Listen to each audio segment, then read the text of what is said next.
Well, ladies and gentlemen, so welcome to our video of planets through ascendants, and this week we're going to be covering our video of Sun in the 4th house, the sign of Taurus, for Aquarius ascendant people, and what happens when Sun rules the 7th house with the sign of Leo, and 7th house represents marriage, business, partnership, career, mass fame, and other people, your opponents.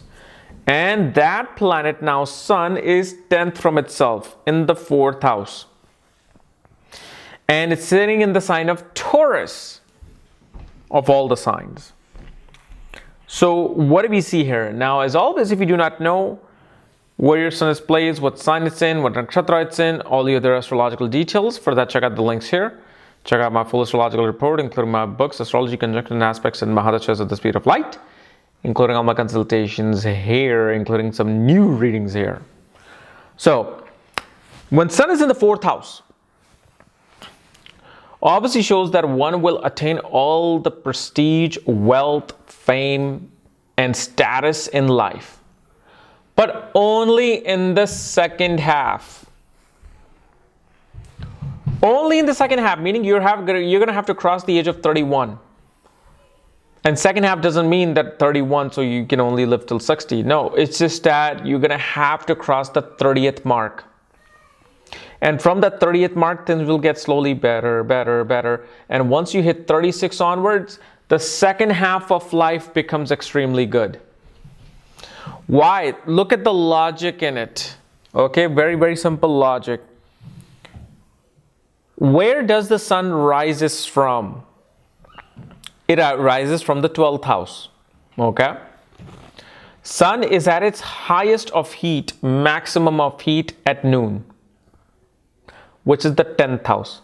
Sun is setting in the 7th house, meaning it's starting to lose its power. It's cool from where you stand. And 4th house represents midnight, a midnight birth. So just from the Sun's position in a chart, we see that the person might be born between this and this time. So when Sun is in the 4th house, that means it's on the other side of the earth, completely opposite. Okay? And due to this, we see that when the person is born and there's no Sun present in the sky, that means it's going to take time for the Sun to rise again, right? Same thing. So the first half of life is dark.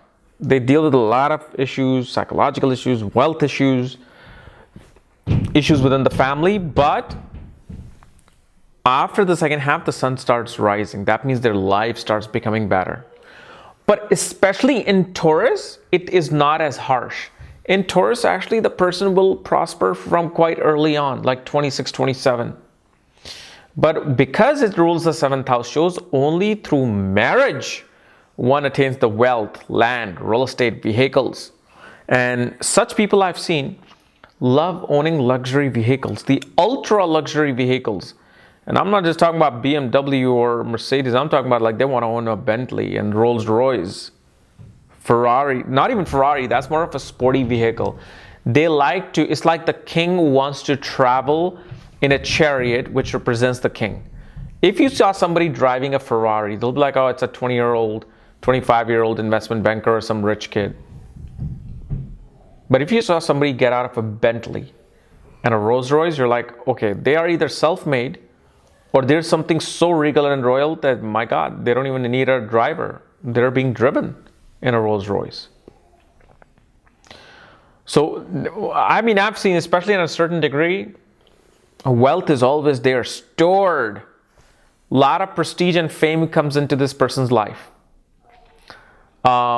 Especially, according to Chintamani, I remember saying that whenever Sun is in Libra, Capricorn, Gemini, and Taurus, a person becomes a king.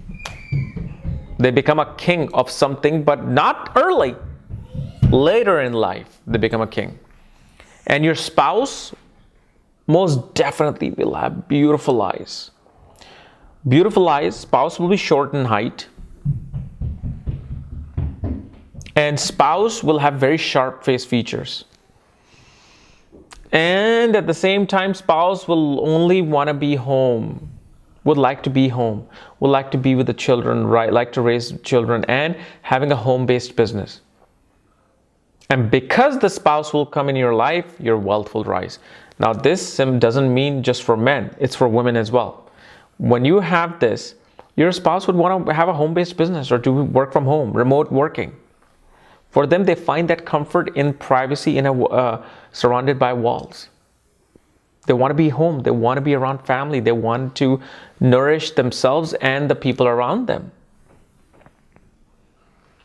So all in all, it's a very good placement and shows that your mother comes from a regal background, royal background. Mother herself is a kind of like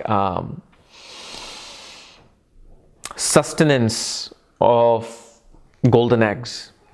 She's the one who provides you with all the comforts that you wanted.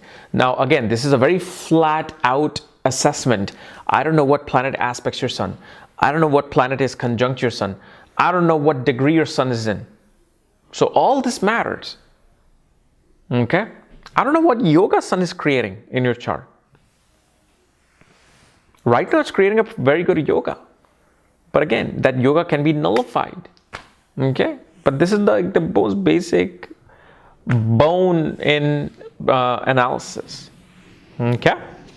So if you are new to my channel, subscribe below. And if you want to know where your sun is placed, all the other astrological details, my books, reports, consultation, check out the links here. Otherwise, we'll see you later. Bye-bye.